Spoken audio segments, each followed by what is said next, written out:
بسم اللہ الرحمن الرحیم۔ ناظرین کرام، ایک زمانہ تھا کہ عورت ان پڑھ تھی۔ بچوں کی کثیر تعداد کے ساتھ ساتھ ساس سسر اور نندوں اور دیوروں کی کفالت بھی اس کی ذمہ داریوں میں شامل تھا۔ اوپر سے ایک عجیب الفطرت مرد بطور مجازی خدا اسے برداشت کرنا پڑتا تھا، مگر ان سب کے باوجود وہ محفوظ بھی تھی، پرسکون بھی تھی، اور ڈھلتی عمر کے ساتھ وہ ایک رہنما اور سرپنچ کے عہدے تک پہنچ جاتی تھی۔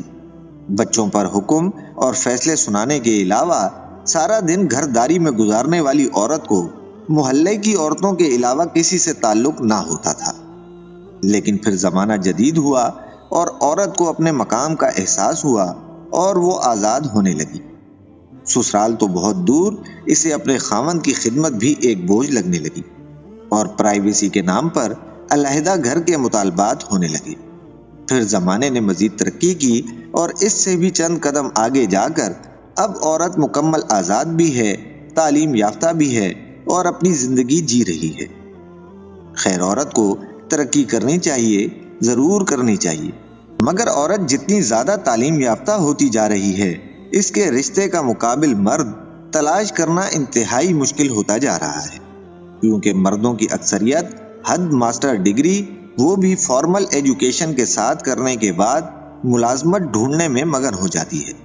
اب اس کا اگلا قدم یہ ہوگا کہ عورت ہی ملازمت کر کے گھر کی کفیل ہوا کرے گی، جبکہ مرد مکمل فارغ یا پھر کسی چھوٹی موٹی ملازمت سے بس زندگی کو دھکا دینے کی ناکام کوشش کرتا ہوا نظر آئے گا۔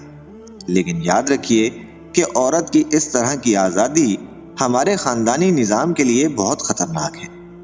بچے کے گرنے پر ماں کا میں صدقے کہہ کر لپکنا، بچے کی ہر آہٹ پر بے چین ہو جانا، بڑھتی عمر کے بچوں کے لیے فکر مند ہونا، سب کی پسند ناپسند کا خیال کر کے ہانڈی پکانے والی ماں، قصے کہانیاں اور لوری سنا کر سلانے والی ماں، غلط کاموں پر چپلیں پھینک کر ڈرانے والی ماں، اب شاید اگلی نسل کو نصیب ہی نہ ہو، کیونکہ سارا دن کی تھکی ہاری عورت رات کو کیا کیا کرے گی؟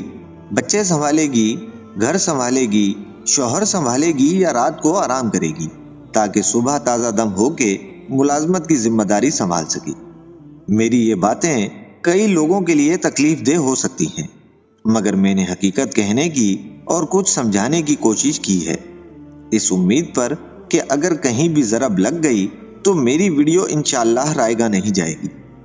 وہ عورتیں جو سل پر سرخ مرچیں پیس کر سالن پکاتی تھیں، جو صبح سے شام تک مصروف لیکن مسکراتی رہتی تھیں، جو دروازے پر رک کر دیر تک رسمیں نبھاتی تھیں، جو پلنگوں پر نفاست سے نئی چادر بچھاتی تھیں، جو ڈھیر ساری دعائیں پھونک کر بچوں کو بستر پر سلاتی تھیں، کوئی سائل جو دستک دے اسے کھانا کھلاتی تھیں، جو رشتوں کو برتنے کے کئی نسخے بتاتی تھیں، محلے میں کوئی مر جائے تو آنسو بہاتی تھیں، کوئی بیمار پڑ جائے تو اس کے پاس جاتی تھیں، کوئی تہوار ہو تو خوب مل جل کر مناتی تھیں، وہ کیسی عورتیں تھیں؟ انہیں میں ڈھونڈتا پھرتا ہوں گلیوں اور مکانوں میں، کسی میلاد میں، جزدان میں، تسبیح کے دانوں میں، کسی برآمدے کے طاق پر، باورچی خانوں میں، مگر اپنا زمانہ ساتھ لے کر کھو گئی ہیں وہ سب۔ شاید کہ کسی ایک قبر میں ساری کی ساری سو گئی ہیں سب۔ ناظرین کرام، امید کرتا ہوں کہ یہ ویڈیو بھی آپ کو پسند آئی ہوگی۔ اگر ویڈیو پسند آئی ہو تو ویڈیو کو لائک اور شیئر ضرور کر دیجیے گا۔ ملتے ہیں انشاءاللہ بہت جلد ایک نئی ویڈیو کے ساتھ۔ اپنا خیال رکھیے گا۔ اللہ حافظ۔